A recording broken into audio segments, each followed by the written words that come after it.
الذین استغفروا.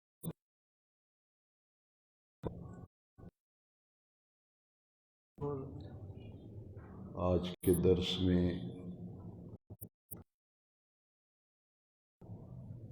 چھٹی شب جو کہ پڑھی گئی ان میں 7ویں پارے کا بات کرنے کا شرف حاصل کیا.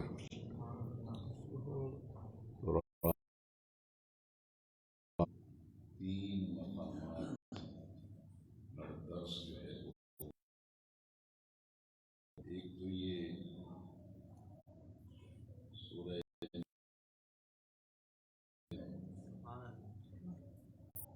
اس آیت میں سورہ نساء کو پہلے گزر چکی تھی. سورہ مائدہ عربی میں دسترخوان کو کہتے ہیں. خلیل نے حضرت عیسیٰ علیہ السلام سے آسمان سے ہمارے لیے پکے پکائے کھانے نازل علینا مائدۃ من السماء، پکائے کھانے نازل ہونے کی دعا کی گئی. تو بنی اسرائیل کے لیے پھر آسمان سے دسترخوان. تو یہ سورہ مائدہ ہے، آیت نمبر 58 ہے. اس آیت میں اذان جو نماز سے پہلے اذان دی جاتی ہے، یہ نماز کا بلاوا ہے. اور جب اکٹھے ہو جائیں تو پھر انہیں جماعت سے نماز پڑھائی جائے. نماز کے لیے جب اذان دی جاتی ہے تو عموماً لوگ اس کے معاملے میں غفلت کا شکار ہو جاتے ہیں. جب اذان دی جاتی ہے تو گنتی کے چند لوگ مسجد میں آتے ہیں، باقی لوگ مسجد میں نہیں آتے. تو اذان کے بارے میں فرمایا گیا کہ یہ اللہ تعالیٰ کے فرما بردار بندوں میں اور نافرمان لوگوں میں فرق کرتی ہے. آپ اپنے بیٹوں کو آواز دیں، بلائیں، اور ایک بیٹا آپ کی آواز پر فوراً آ جائے، وہ باقی پرواہ نہ کریں، تو آپ خود اپنی اس اولاد کے بارے میں کیا کہیں گے کہ جو آپ کی بات مانے، آپ کے بلانے پہ آ جائے، حکم کی تعمیل کرے، وہ فرما بردار تصور ہوگا. اور جو باپ کے بلاوے پر توجہ ہی نہ دے، اس کی بات ہی نہ سنے، وہ پوری برادری کو بھی بتائے گا، دکان پہ بھی ہر آنے والے کو کہے گا اے بڑا فرما بردار ہے، باقی تو میری گل گول دے ہی نہیں، وہ دھیان ہی نہیں دیتے میری بات پر، میری بات کو اہمیت نہیں دیتے. تو اذان جو ہے یہ فرق کرنے والی ہے فرما بردار میں اور نافرمان میں. اذان جب دی جاتی ہے تو جو اس کو اہمیت نہیں دیتے، اس کے دوران گفتگو کرتے رہتے ہیں، توجہ ہی نہیں دیتے، ان کے لیے نبی کریم صلی اللہ علیہ وسلم کی حدیث مبارکہ بڑی ہی توجہ کے قابل اور لائق ہے. ہمیں اس کی طرف توجہ دینی چاہیے. اذان کے دوران گفتگو کرنے سے منع کیا گیا. نبی کریم علیہ السلام نے فرمایا جب مؤذن اذان دے تو وہ جب جملے پڑھتا ہے تو ساتھ ساتھ تم بھی ان جملوں کو دہراؤ. جب وہ پڑھ کر خاموش ہو جائے تو درمیان میں جو وقفہ ہے اس میں وہ جملے دہرانے چاہیے. ساری اذان میں اسی طرح. اور جب مؤذن پہنچے حی علی الصلاۃ تو پڑھنا چاہیے لا حول ولا قوۃ الا باللہ العلی العظیم. اسی طرح حی علی الفلاح کے جملے مؤذن ادا کرے تو پڑھنا چاہیے لا حول ولا قوۃ الا باللہ. اور جب اذان کا اسم گرامی آئے تو پھر حضور کی ذات اقدس پر درود شریف پڑھنا چاہیے. نبی کریم علیہ السلام نے فرمایا بخیل ہے وہ شخص جس کے سامنے میرا ذکر کیا جائے اور مجھ پر وہ درود شریف نہ پڑھے۔ اور جب اذان مکمل ہو جائے تو پھر حدیث شریف میں ہے کہ ثم صلوا علیہ، جامع ترمذی میں یہ حدیث شریف ہے کہ اذان کے جملے ساتھ ساتھ دہراتے رہو، اور جب اذان مکمل ہو جائے تو فرمایا ثم صلوا علیہ، پھر مجھ پر درود شریف پڑھا کرو، اور درود شریف پڑھ کر پھر یہ دعا مانگا کرو، اللہم رب هذه الدعوة التامة والصلاة القائمة آت محمدا الوسيلة والفضيلة والدرجة الرفيعة وابعثه مقاما محمودا الذي وعدته۔ دعا پڑھنے کا یہ فائدہ ہے، حضور نے فرمایا اذان کے بعد جو بندہ رب کی بارگاہ میں میرے لیے وسیلہ بننے کی دعا مانگے گا، قیامت کے دن میں اس کے لیے بن جاؤں گا وسیلہ۔ اذان میں جو بندہ باتیں کرتا رہتا ہے دنیا کی، دین کی اگر کوئی بات کر لی، خیر کی کوئی بات کر لی، وہ الگ معاملہ ہے، لیکن اذان کے دوران دنیا کی باتیں کرنے سے بزرگوں نے لکھا ہے کہ موت کے وقت بڑی مشکل پیش آتی ہے اور سوء ایمان کا اندیشہ ہوتا ہے۔ سورہ مائدہ کی آیت نمبر 58 میں اللہ کریم نے فرمایا وَإِذَا نَادَيْتُمْ إِلَى الصَّلَاةِ، اور جب تم نماز کی طرف بلاتے ہو، اتخذوها حزوا، جب تم اذان دیتے ہو تو کچھ لوگ اسے مذاق اور کھیل بناتے ہیں، کچھ لوگ اذان کو مذاق اور کھیل بناتے ہیں۔ عربی میں مذاق جو ہے اسے حزو کہتے ہیں، اور کھیل تماشے کو لعب کہتے ہیں۔ یہاں دونوں لفظ آئے، حزواً لعباً، کہ کچھ لوگ ایسے ہیں جو اذان کو مذاق بنا لیتے ہیں اور اذان کو کھیل بناتے ہیں۔ ذالک بأنہم قوم لا یعقلون، یہ اس وجہ سے ہے کہ وہ لوگ کچھ نہیں سمجھتے۔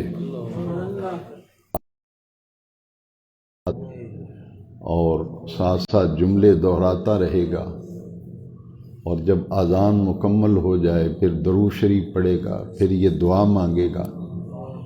اس دعا کی اتنی برکت ہے، جو بندہ پابندی سے اذان کے بعد یہ دعا پڑھتا ہے، قیامت کے دن نبی کریم علیہ السلام اللہ کی بارگاہ میں اس کے لیے وسیلہ بنیں گے۔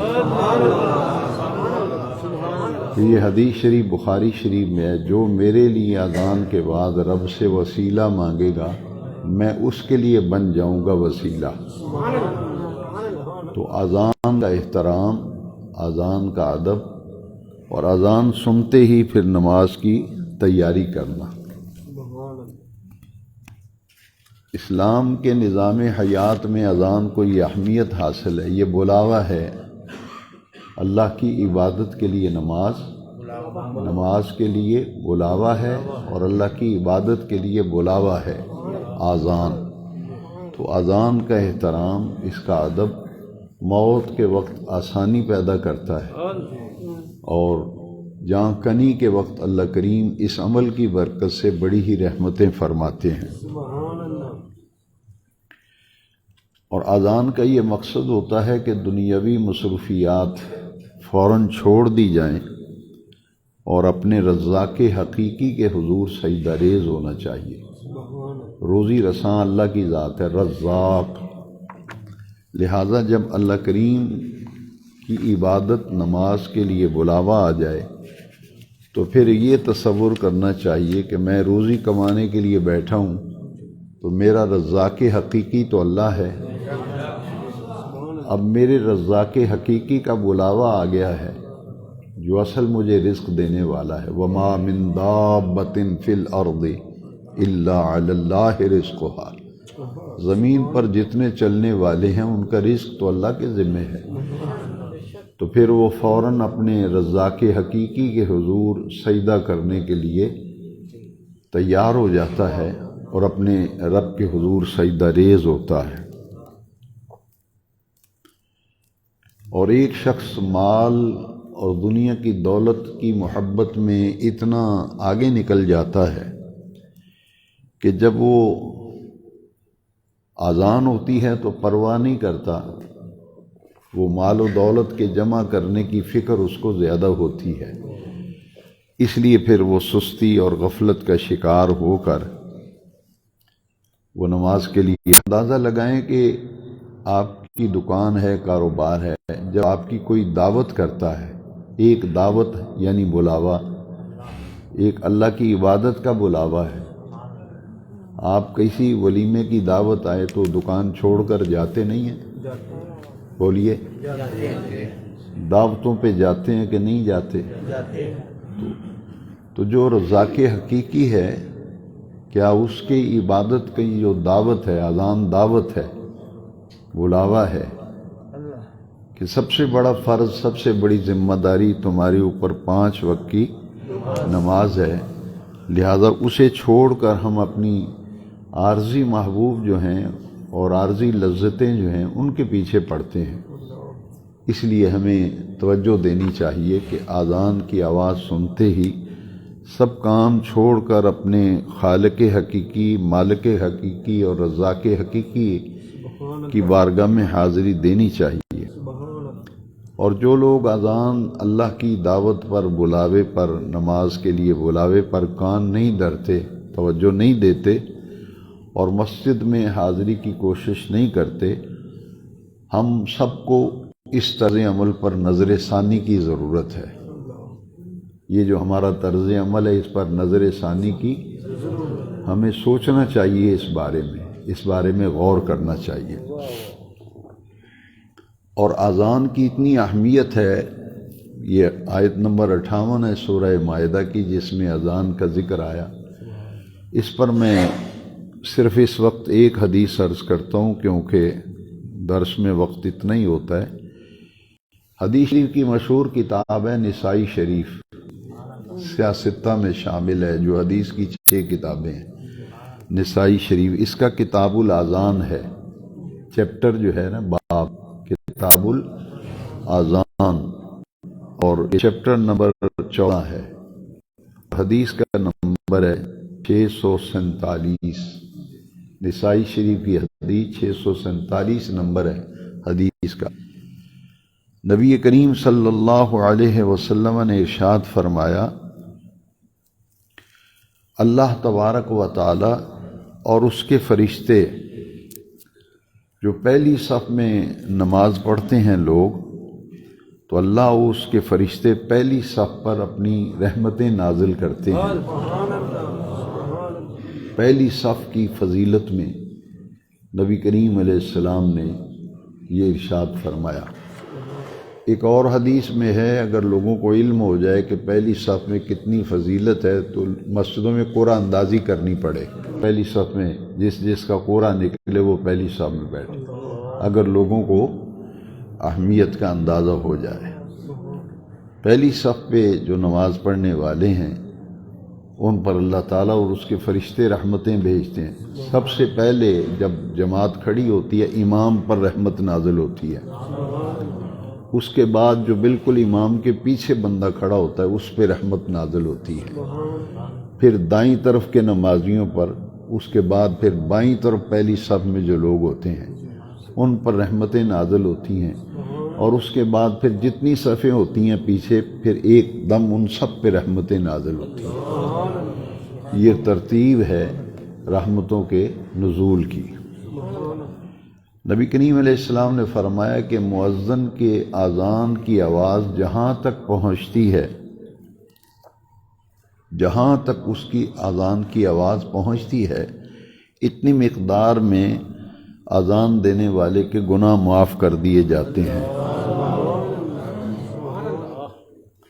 اور کائنات کی ہر خشک اور تر چیز جو ہے وہ اذان کی آواز کو سنتی ہے۔ حضور کی حدیث ہے، خشک اور تر ہر چیز اذان کی آواز کو سنتی ہے۔ اور پھر نبی کریم علیہ السلام نے فرمایا اور ہر خشک و تر چیز اس کی تصدیق کرتی ہے۔ وہ کہتی کہ مؤذن جو کچھ کہہ رہا ہے یہ بالکل صحیح کہہ رہا ہے اور یہ حق کہہ رہا ہے، اس کا بلاوا بھی حق ہے، اور نماز کے لیے اس کا بلاوا یہ حق پر مبنی ہے، اور ہر خشک و تر چیز اذان کے کلمات کی جو مؤذن پڑھ رہا ہوتا ہے اس کی تصدیق کرتی ہے۔ اور جو لوگ اس مؤذن پھر تکبیر بھی پڑھتا ہے، اسی لیے حکم یہ ہے کہ جو اذان پڑھے وہی تکبیر پڑھے، یعنی اقامت، قد قامت الصلاۃ، یہ جماعت کھڑی ہو گئی، اسے کہتے ہیں اقامت۔ ہم اپنی زبان میں اسے تکبیر کہتے ہیں، لیکن اس کا اصل نام ہے اقامت۔ اب جب مؤذن اقامت پڑھتا ہے اور جب وہ کہتے ہیں قد قامت الصلاۃ، قد قامت الصلاۃ، تو جو لوگ اس کے ساتھ پھر کھڑے ہو جاتے ہیں صفوں میں، تو نبی کریم علیہ السلام کا تو عند ربھا کیوں نہیں بناتے جس طرح فرشتے اپنے رب کی بارگاہ میں صفیں بناتے ہیں۔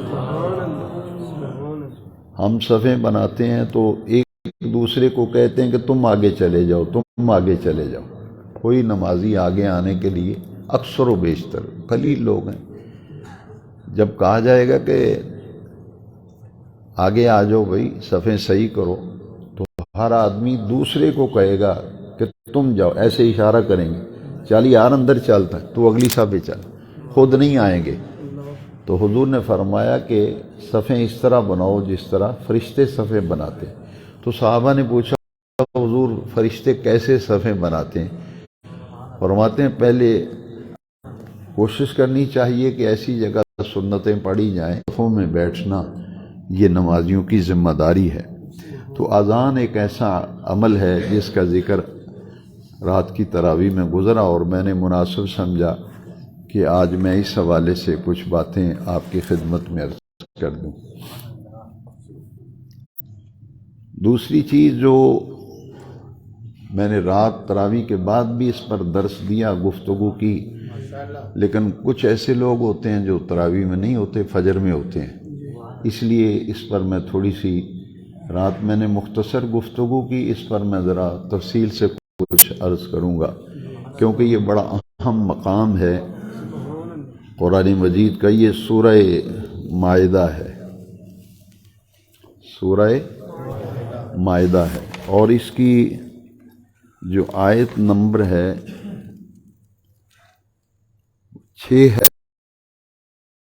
ایھا الذین آمنوا اذا قمتم الی الصلاۃ فاغسلوا وجوہکم وایدیکم الی المرافق وامسحوا برؤوسکم وارجلکم الی الکعبین۔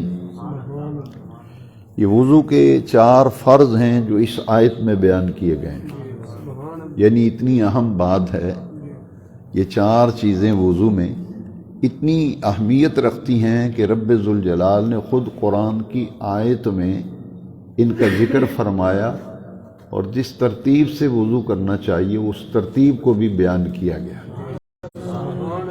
اذا قمتم الی الصلاۃ کا معنی ہے جب تم نماز کا ارادہ کرو، اے ایمان والو جب تم نماز کا ارادہ کرو، نماز پڑھنے لگو، فاغسلوا وجوہکم، اپنے منہ جو ہے نا یعنی چہرہ، وجہ منہ کو کہتے ہیں چہرے کو، اپنے چہروں کو دھویا کرو، اور وایدیکم، اور اپنے دونوں ہاتھوں کو دھویا کرو، الی المرافق، اپنی کونیوں تک، دونوں ہاتھ کونیوں سمیت دھونا، اور اپنا چہرہ دھونا۔ پہلا فرض وضو کے اندر 4 چیزیں فرض ہیں، چہرے کو دھونا، دونوں ہاتھوں کو کونیوں سمیت دھونا، وامسحوا برؤوسکم، اور سر کا مسح کرنا، یہ بھی وضو کا فرض ہے، تیسرا فرض۔ اور چوتھا فرض ہے وارجلکم الی الکعبین، اور دونوں پاؤں کو ٹخنوں سمیت دھونا، دونوں ہاتھوں کو کونیوں سمیت دھونا اور دونوں پاؤں کو ٹخنوں